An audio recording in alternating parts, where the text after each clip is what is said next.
You smell that? It's fucking odor. It's like the first full night when you're a kid and the air's all crisp and you start smelling people's fireplaces. Smells like Halloween. One thing's for sure, you're not going anywhere. You know, it's Halloween. I guess everyone's entitled to one good scare. Oh, you're wearing costumes. Well, sure. Pumpkins can't move on their own, can they? It's the Great Pumpkin! He's rising up out of the pumpkin patch!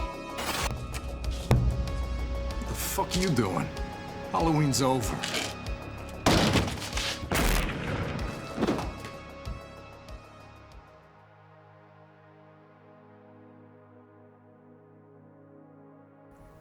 Welcome to All Guts and No Glory, a horror review show where we cover everything from popcorn to ginger snaps. And today we're looking at Phantasm, released in 1979. At its heart, Phantasm is about a kid named Mike who's going through some stuff. But it's nothing we all didn't experience when we were 13. He's got to get a date for the dance, he's failing algebra, he's the only one that realizes that the local mortician is an interdimensional corpse-stealing ghoul. And I tell you, between homework, puberty, and interdimensional ghouls, being a kid is tough. Luckily, Mike has some support in the form of his barracuda-driving older brother, Jody, and Jody's badass ice cream man best friend, Reggie. All three suit up to take on the iconic Tall Man. Little do they know that their battle would last 37 years and span 5 movies, during which they'll travel through time and space and end up in alternate dimensions, all while fighting evil dwarves and dodging lethal flying metal balls, but somehow sticking together to make it through. And I mean that for the characters and actors, since Phantasm is one of the most consistent series of all time in terms of content and character.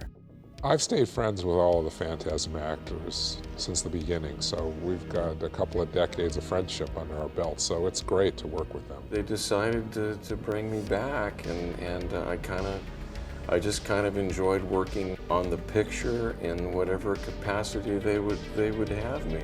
The idea for this bugged-out mindfuck that is Phantasm came from a pretty nonchalant, mellow dude named Don Coscarelli, who at just 22 years old had already directed 2 coming-of-age films. He had always been fascinated with the way we handle our dead, and decided it would make for a cool horror movie. Bodies are taken by the mortician. Strange procedures are conducted on the corpse. The corpse comes back looking different, and there's a grand ceremony with pageantry. It's very eerie and strange, and it just seemed to me like that this would be a really fascinating subtext for a horror film. Using the experienced actors and film crew from his first 2 movies, as well as help from his parents, Coscarelli set out to make Phantasm. And while it wasn't exactly a troubled production, it was definitely a low-budget project through and through. It was a low-budget movie, maybe $400,000, somewhere in there, yes. Right from the very beginning, Don's family was always involved in the movie. So, he was definitely supportive because he wanted to make sure we made the best movie possible so he could get his money back.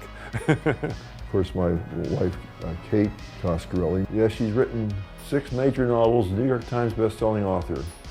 Worked with Don, or helped him whenever she was called upon. And she learned to become a crew member. Don's mom, became a surrogate mom to me. And she would do the costuming, she'd do the makeup. In addition to directing and writing, then I was also the cinematographer and the editor. That was really out of necessity. It took a long time to shoot that movie, and so probably close to 2 years. Really, people might think that it was a drag having to be doing the same picture for 2 years, but I thought it was great. It was like I had a job for 2 years in the picture industry, which is unusual. I talked to the crew occasionally, and wondered if we'd ever get finished. We tried to do it like a regular film, but it just didn't work. We shot for about 9 days and then crashed and burned and stopped because we were so out of control and logistically challenged that it just didn't serve any purpose to go forward.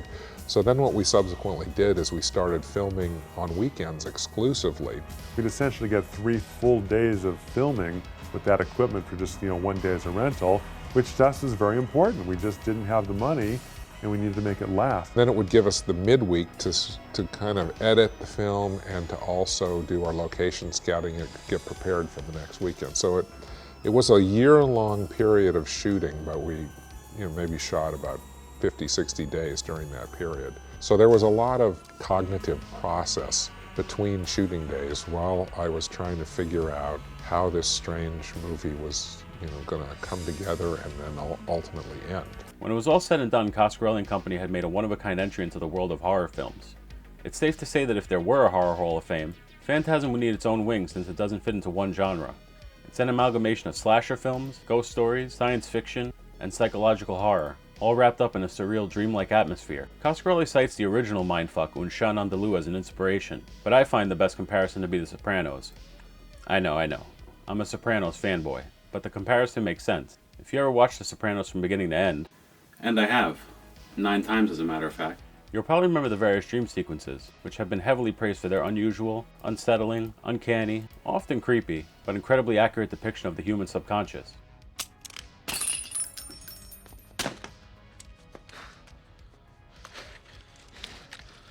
You're not prepared!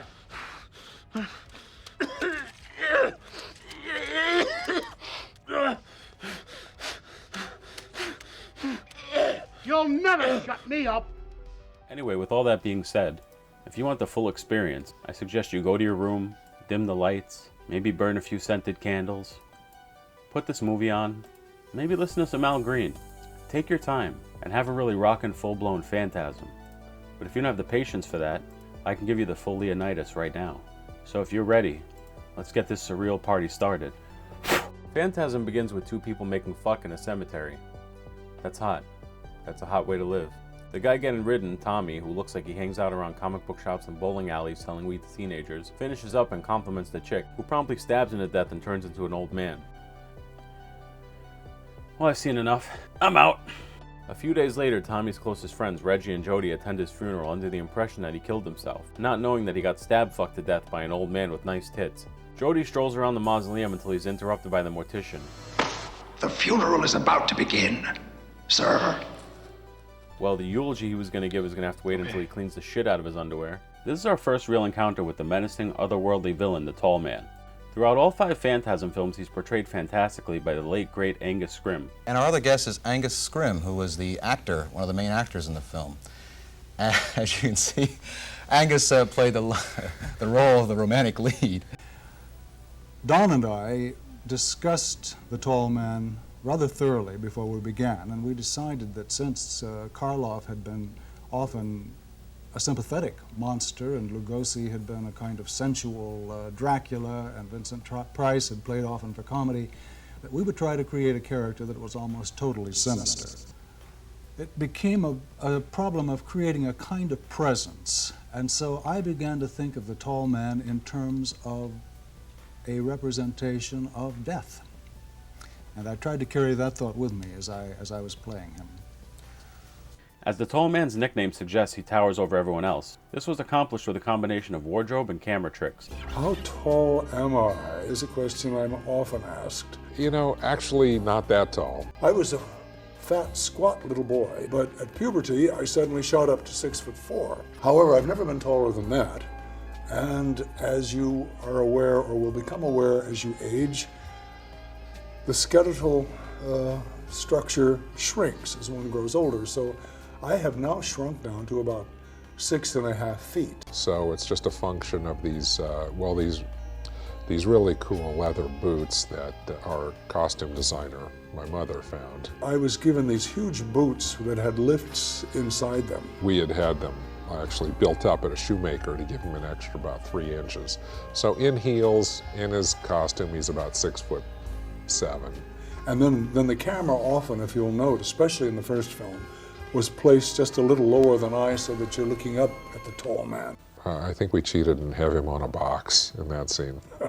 When he was in his makeup and in his platform shoes that gave him the extra height, he would just kind of stand off to the side and nobody really went near him. They were kind of taken aback, all the crew people. Angus Scrimm's consistent portrayal of the Tall Man sort of puts him in the top 5 horror icons played by the same actor. He's barely edged out by his complete opposite, that little fucker Warwick Davis. At Tommy's casket, Reggie laments about how they kept Jody's younger brother Mike away from the funeral for his own good. Unbeknownst to them, he showed up anyway on his dirt bike because that's what kids in the 70s did. It was truly a glorious time to be alive. Since he wasn't allowed to attend the funeral, Mike watches from a distance using his binoculars, which is odd. That's an odd thing for a teenager to do. What does he think he's going to miss out on? His brother and his friends propping up Tommy in the corner and throwing one last party with him? Mike watches as 6 guys struggle to carry Tommy's casket. Then after everyone leaves, he watches as the Morningside mortician lifts the fucking thing like a duffel bag. Yeah, that's my response too, buddy. Phantasm's underrated and dope as fuck theme kicks in as Mike goes to see this cute chick and her blind soothsayer grandmother.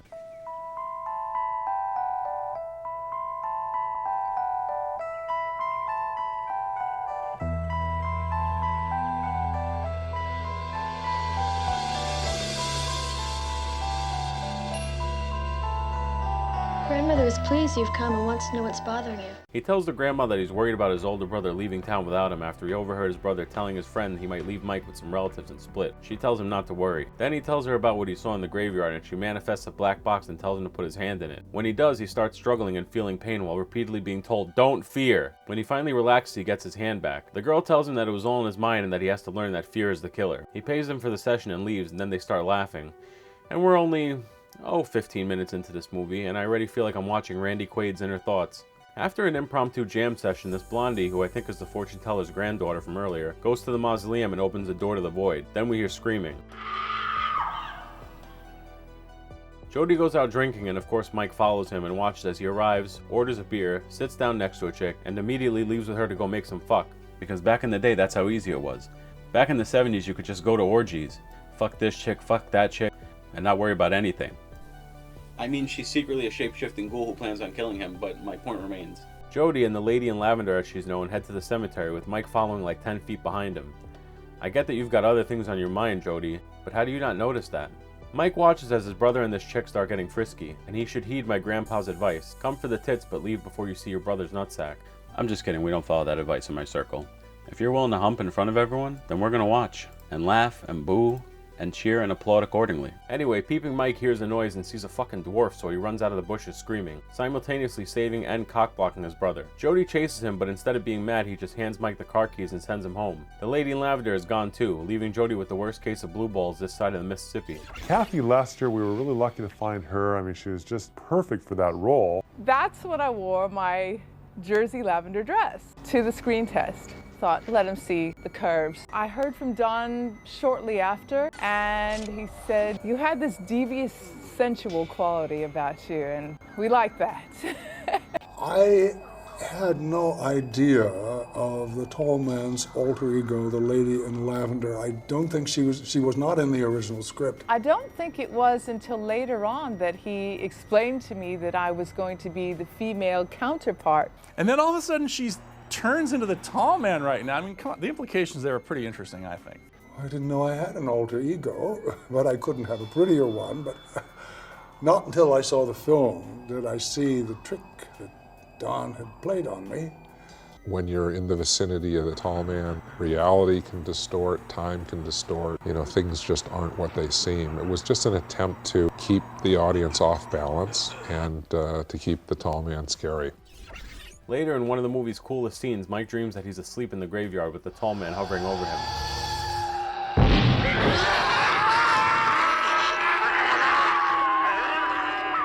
Immediately after that, we get what's probably my favorite scene in the movie, where Mike spots the tall man walking down the street. I don't know why, but something about the villain ominously walking out in broad daylight really gets to me.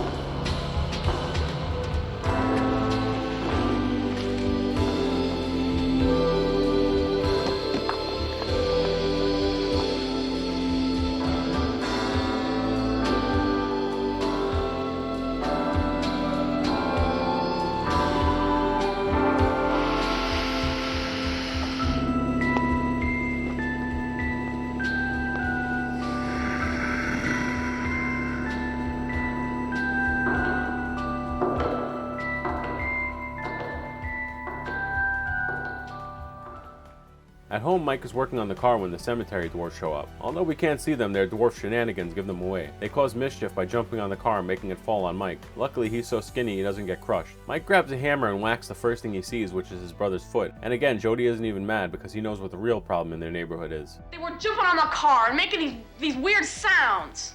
Sure wasn't that retarded kid Timmy up the street? Since Jody doesn't believe him, Mike sets out to investigate these cemetery shenanigans on his own, packing a knife which looks a lot like the one I carry, and a cross because God and a sturdy blade will get you through pretty much anything. Mike breaks into the mausoleum, fuck windows, and makes his way to the casket showcase. He hides in one of them when this dude, the caretaker, who I guess is the tall man's right-hand man, comes looking for him. Mike cleverly keeps the casket lid open with a lighter, and I don't know if that's because he just doesn't want them to be able to lock him in there, or because casket lids are too heavy to open from the inside. I've never been inside a casket and probably never will be. Because I want to be cremated, not because I'm immortal or anything, if that's what you're thinking. Because I'm not. Once he's out of the casket, Mike wanders around the mausoleum until he hears a strange noise and is forced to dodge a flying metal ball. He's suddenly grabbed by the caretaker, but he manages to escape by giving him a gnarly bite on the arm. Then the metal ball comes back around and this happens.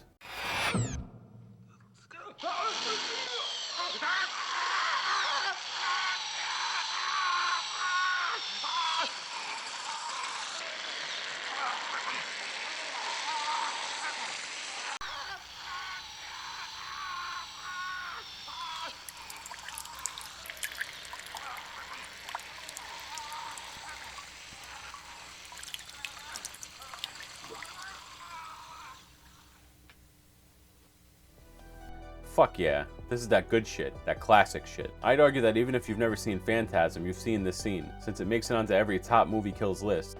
Oh, and he fucking pissed himself too. That's a beautifully disgusting attention to detail. Much like the Lament configuration from Hellraiser, the Necronomicon from Evil Dead, or Billy the Puppet from Saw, the Sentinel has become the defining symbol of Phantasm. And aside from the Tall Man himself, probably the most recognized aspect of the series. It's hard to find a piece of Phantasm merch that doesn't have the silver sphere from Hell on it. So how did this iconic weapon come to be?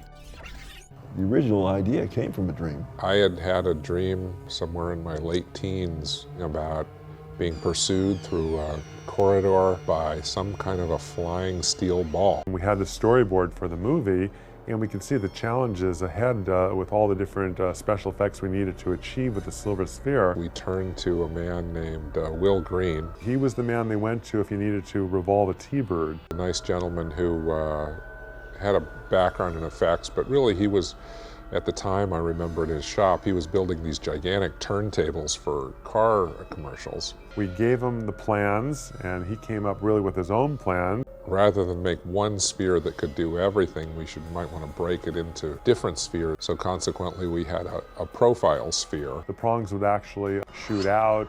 We could make the drill bit actually move by a long, flexible drill bit that he had attached to it. So that we could shoot from the side as it drills into the head. We had a blood pumping sphere, which was actually just a half sphere with a hole in the center that the blood would pump out, and then it had a tube that would run down the actor's arm, and he could hide the tube with his hands. So we were just totally blown away at the job he'd done, and he gave us the bill, and this was back in the 70s, but the whole bill for everything was like $900. The filming of the spheres was actually pretty funny because for the first few days, we didn't realize that they were mirrors. You could pump the light up as bright as it would go and the sphere would never get any brighter. It wasn't until about day 3 when somebody on the set realized and actually yelled it out, you don't light the sphere, you light what's reflected in the sphere. But we actually got some pretty inventive ideas as filming went on, and you'll notice that in some of the spheres actually we will take a piece of wall and hide the camera behind it, and then you'll just see a little hole in the wall, and that's the lens is peeking through, but then there's like a wall of the set that we've brought over and hidden the camera with.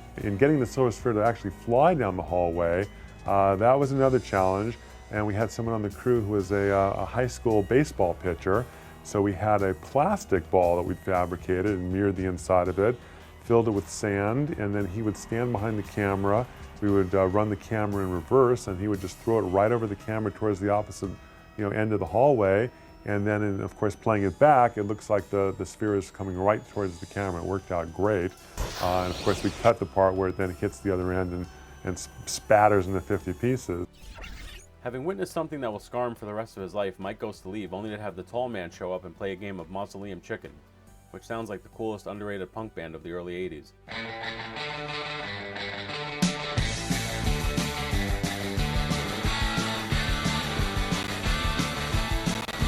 The Tall Man chases Mike through the hallways until he's able to slam a door shut and evade him.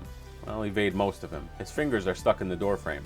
Mike notices and cuts his fingers off, making him bleed what looks like fucking egg yolk, but is actually supposed to be ichor, the blood of God and immortals. Mike grabs a finger for proof and books it out of there. The dwarves try to stop him, but all they get their hands on is one of his sneakers.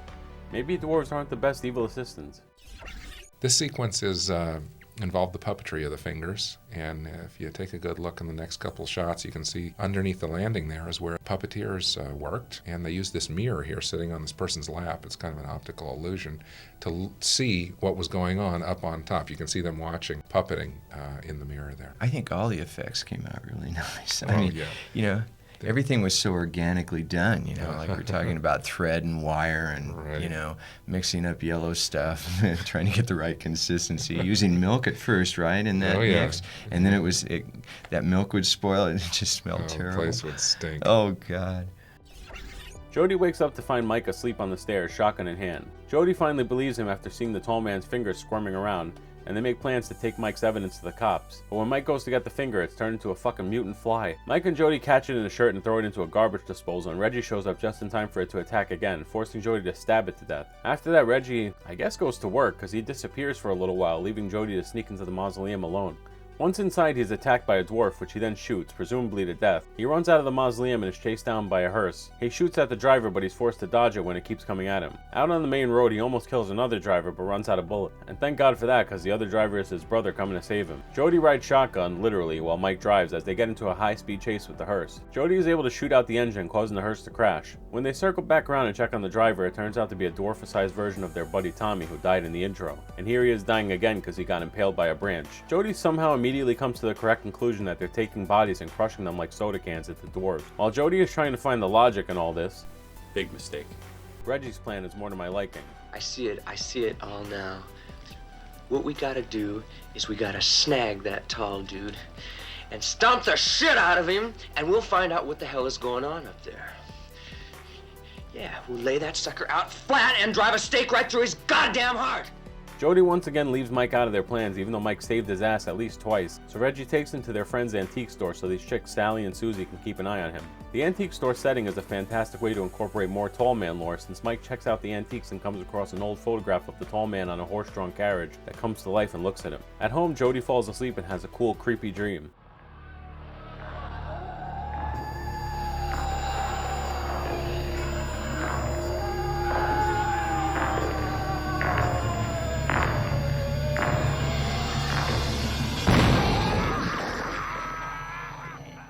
Mike wants to go home, so he has the antique girls who look just like the fortune teller's granddaughter drive him, but they find Reggie's ice cream truck flipped over in the middle of the road. Mike investigates and sees a yellow handprint. He runs back to the car, and all three of them are attacked by drunken, angry dwarves who beat the shit out of them and throw Mike out of a window before the girls drive off. Mike makes it back home and tells Jody that the tall man's got Reggie and the girls, so Jody sets out to save them, once again leaving Mike alone, locking him in his room this time. But Mike's too smart for his own good, so he MacGyvers a dum-dum out of a hammer, a thumbtack, and a shotgun shell, which I feel would blow your hand off, but what do I know?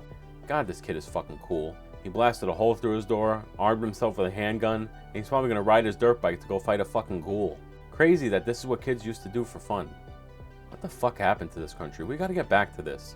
Mike is one of the coolest kids in film history, alongside Matilda from The Professional, Addie Loggins from Paper Moon, Kevin McAllister from Home Alone, and basically every kid in Bad News Bears. He's played by Michael Baldwin, who previously starred in Coscarelli's non-horror movie, Kenny and Company. That was the film I was introduced to, in my opinion, one of the great child actors of all time. If you were a kid at about 11, 12 years old, when you saw the original picture, Phantasm, you see things through Mike's eyes. And he's so cool, man. He's got, like, knives. He's got shotgun shells that he blows the hell out of doors with.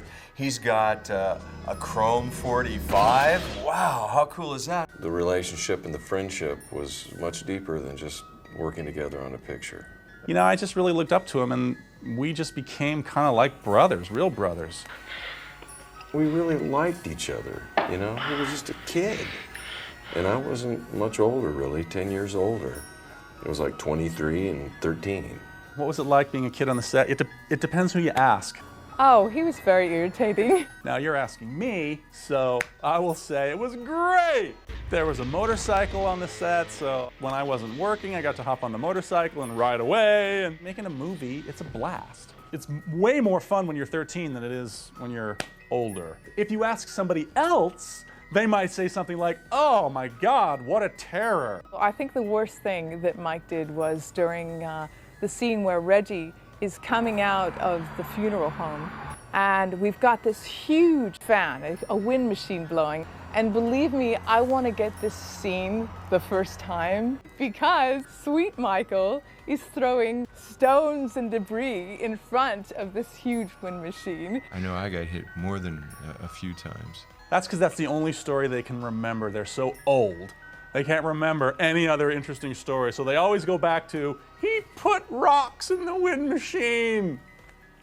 Oh! Mike is ready to rock and roll, but he opens his door to a surprise visitor. I've been waiting for you.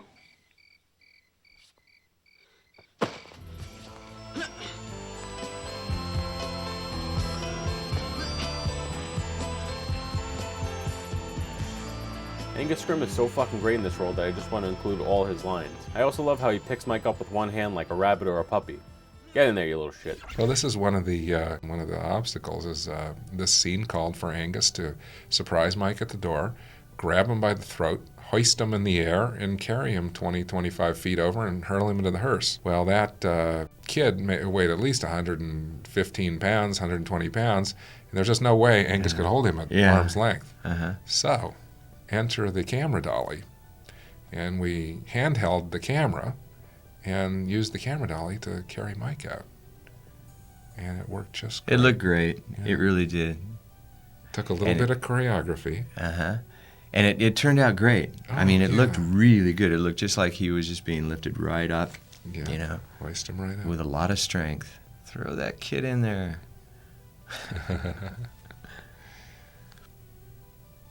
As the tall man laughs at him, Mike tries to escape the hearse by kicking out the window. When that fails, he shoots out the window, shoots out the tire, and jumps out the window of a speeding car face first, which should at the very least pull his face down to his chest like a cartoon character. The blown out tire causes the tall man to crash into a pole and immediately explode into an extra big-ass fireball. Inside the mausoleum, Jody pulls out his father's casket but can't bring himself to look inside. But Mike arrives and has no problem doing it, confirming his fear that much like Tommy, his parents are being used by the tall man. After that, we get some sentinel vision as it flies around looking for someone to drill. It comes for Mike, but Jody skeet shoots that fucker, rendering it into a pink mist. The Pearson brothers are soon joined by Reggie, who says that he saved Susie and Sally and a bunch of other girls he'd never seen before. I don't know what he saved them from or how he saved them, but fuck it. The three amigos approach a room that Mike believes is hiding something important. They open the door to find a bunch of black barrels, and in the middle of the room, two metal cylinders that act like tuning forks, giving off waves of noise and resonance. Mike realizes that his hand disappears when he reaches between the cylinders. He reaches in too far and gets sucked into another dimension where he floats.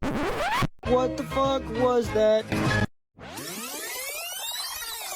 He reaches in too far and gets sucked into another dimension where he floats in the air and observes something that wouldn't be out of place in Star Wars. A desert planet with a red sky and dwarves marching and carrying those barrels. Jody reaches in and pulls Mike back into our dimension, leading to one of the most ridiculous conversations in the history of film. What? Slaves? They're using them for slaves. The dwarves. And they gotta crush them because of the gravity. And the heat. And this is the door to their planet. Yeah. And these guys are all ready to go.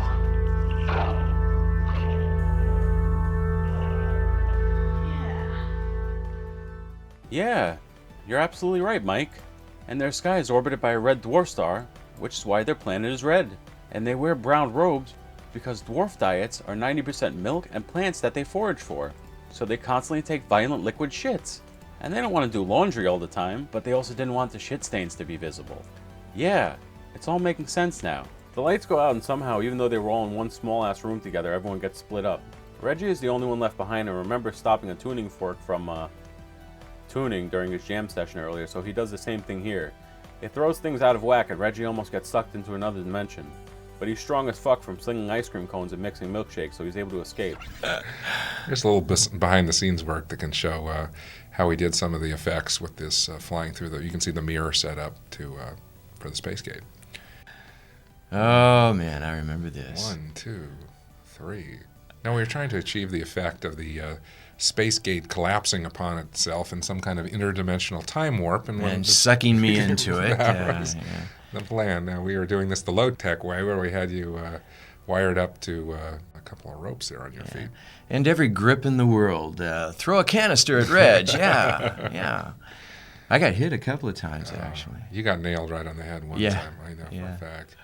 But we used a wind machine and pulling on Reggie's legs and a lot of good acting on your part. Well, thank you, to sir. make it seem like you were really being sucked back in there. This stuff looks a little hokey here, but on the film, it looks great. Outside, Jody is about to get stabbed by Lady Lavender when she's stopped by Reggie fucking up the tuning forks. Reggie makes it outside where the wind is blowing harder than Jack Black's asshole on Taco Tuesday. He finds Lady Lavender lying on the ground and goes to help her, having never met her devious ass before, but he gets stabbed for his trouble and dies as the Lavender bitch turns back into the tall man. Mike and Jody hightail it out of there and make it home. Jody has a plan to send the tall man down a mine shaft and heads out to set it up, once again leaving Mike home alone. Jesus fucking Christ, do you not realize you're dealing with something supernatural? This fucking shape-shifting monster has already been to your house. Yeah, lock the windows, that'll stop the interdimensional ghoul, you fucking retard. Mike runs around the house trying to escape, but the tall man just kicks down the door and delivers one of his most iconic lines, which I'm surprised was never used in a Game Boy commercial. You play a good game, boy, but the game is finished. Now you die. Mike makes a run for it and thus begins a game of mindfuck cat and mouse. The tall man can't keep up with Mike, but he can sure slow him down by making tombstones appear out of the ground, making him step in mud that reaches up to grab him, or by having Lady Lavender pop up in front of him. Mike manages to get past all that and makes it to the old mine shaft with the tall man in hot pursuit. Mike jumps over a clearing that turns out to be a pit, but the tall man doesn't see it coming and falls in. He hangs on for a few seconds before finally letting go. Then somehow Jody sends gigantic boulders tumbling down into the pit, crushing the tall man. Oh, here's the door being blasted off. Yeah, and you can see the way that we did this is Paul Pepperman, we had him suited up with a motorcycle helmet there so he wouldn't get injured, and he'd grab onto those handles on the back of the door, which was not attached. The hinges were taken off. And on action, he'd just dive forward and fly towards the camera and then land on his back and pull the door on top of him so he would stay hidden. Probably cost you $10,000 of real special effects. Oh, yeah. The first scene that I recall shooting was the tall man burst through the window at him. We broke through about 3 or 4 panes of fake glass before we finally got that scene right. That's the way. Oh, man. This is Angus's first day of work, if you can believe it. His first time portraying the tall man. This is this first scene, first shot. And it was a little strange because nobody had ever seen him with his game face on, with that tall man look. And the first one to see it was Mike. And he'd open the window and see it, and he would burst out laughing because it was so terrifyingly bizarre. And it was, I know it was a struggle for Angus that day because he was trying to stay in the character because he wanted to make that work. He did all his stunts. There was no stuntman for the tall man.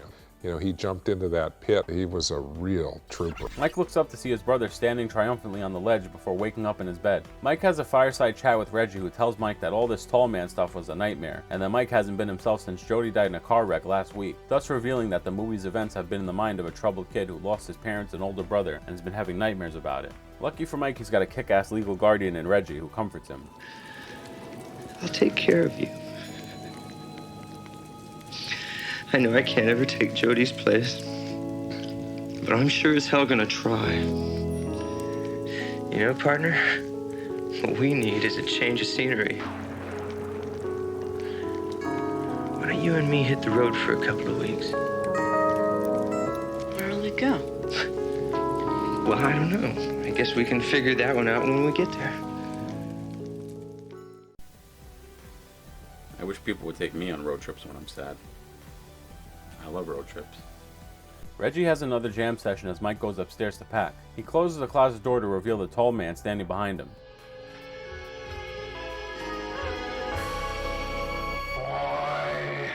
The movie ends with monster hands reaching through a mirror and pulling Mike into another dimension filled with sequels. And that's that. But in order to get to my breakdown, I have to go to another dimension.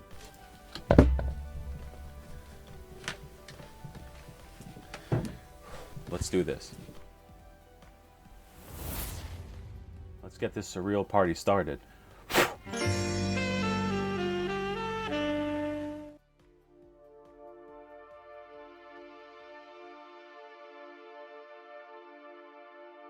When it comes to the plot, Phantasm is definitely one of a kind. It's a fucking trip. I'm actually at a loss for complimentary words. Pretty much all I can say about it is how unique it is. And as harsh as I am on movies that lack originality, I definitely have to go the other way on movies that are wholly original. So I'll give the plot 4 stars.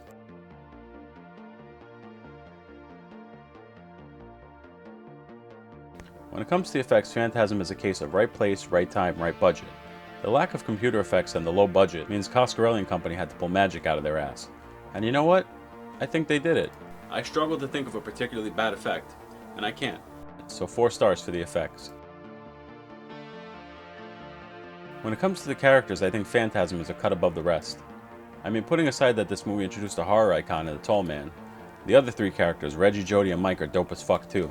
And I think Phantasm pulled off the rare achievement of giving each character their own personality, which allows the audience to pick a favorite that they most identify with. For example, if you watch this at a young age, you might identify with Mike. If you have little brothers you gotta take care of, you might identify with Jody. And if you're an ice cream man / musician, you might identify with Reggie. Hell, you can even root for the Tall Man, he's cool as fuck too. Anyway, I give the characters 4 stars.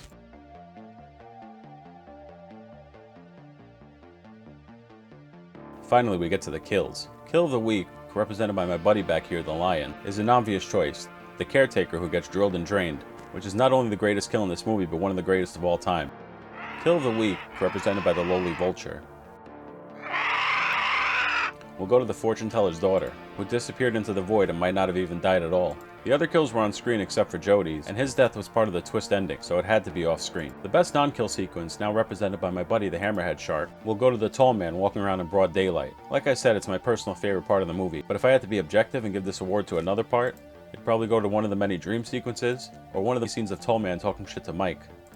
As for my rating, the kills in this movie are mostly good, with one great kill, but even the off-screen or simple deaths add to the movie's overall vibe, so I give the kills 3 stars. Bringing Phantasm's rating up to 15 stars, giving it a solid A. I know there's a lot of die-hard fans of this movie that grew up watching it and love it, so I hope my review did it justice. Well, the lights are almost out, which means Halloween's almost up, so I gotta get going.